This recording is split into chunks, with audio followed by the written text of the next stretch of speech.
Look, let's say you're socially anxious. Okay, so what happens when you're socially anxious? You go to a party, your heart's beating. Why? The party is a monster. Why? Because it's judging you. And it's judging you, it's putting you low down the dominance hierarchy, because that's what a negative judgment is. And that interferes with your sexual success. And that means that you're being harshly evaluated by nature itself. Right? So you are confronting the dragon of chaos when you go into the social situation. And so what do? You're like this, right? You hunch over, and that's low dominance. I'm no threat. It's like, well, that's not going to get you very far. You know, but that's a logical thing to do in the face of a tyrant. So I'm no threat. You know, you look at the king and you're dead. I'm no threat. I'm hunched over. And then what's happening internally? What are people thinking about me? What are people thinking about me? Am I looking stupid? Am I looking foolish? Geez, I'm awkward. I hate being here. Man, I'm sweating too much. It's all internalized, right? It's all self-focused. The eye isn't working. What do you tell people? Don't stop thinking about yourself, because you can't. It's like, don't think of a white elephant. White elephant, white elephant, white elephant. You can't tell someone to stop thinking about something because they get caught in a loop. What you do with socially anxious people is you say, look at other people. Look at them, right? Why? Because if you look at them, you can tell what they're thinking.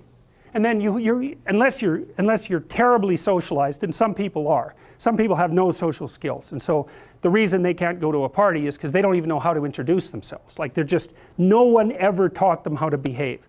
And so they're really good candidates for behavior therapy, because you walk them through the process of how you actually manifest the procedures that are associated with social acceptability.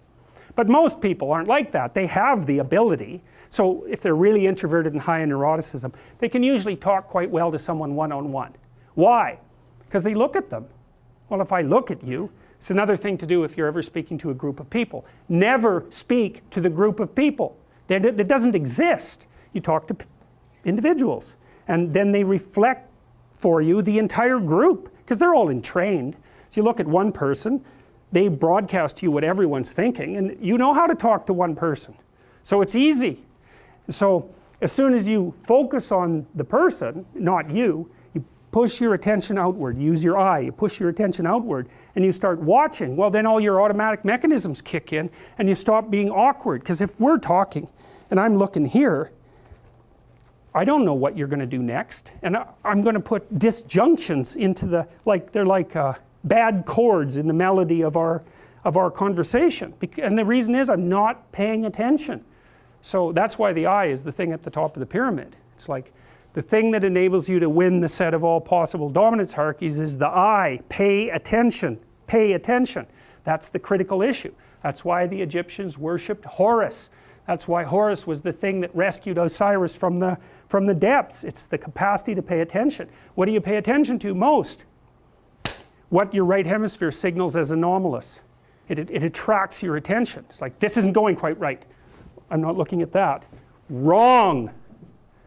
That's what you look at. That's what you look at. What's not going right. Because that's the terrible monster that might eat you, but it's also the place you get all the information. So that's why it's useful to have discussions with your enemies, because they will tell you things you do not know. And that's such a great thing, because if you don't know them, well, you're not very smart, are you? You know, there may be a time when you go somewhere that's the thing you need to know. And maybe your enemy will tell you why you're such a fool, you know, and a bunch of other things that aren't true too. But even one thing that's accurate, it's like, yeah, thanks very much, man, maybe I'll do some work on that, and I won't have to carry that forward. So, and then that's part of the reason, again, why the terrible predator, it's always the terrible predator that has the gold. It's like, it's the person who delivers the message you do not want to hear. So it's rough, but it doesn't matter. Life is rough.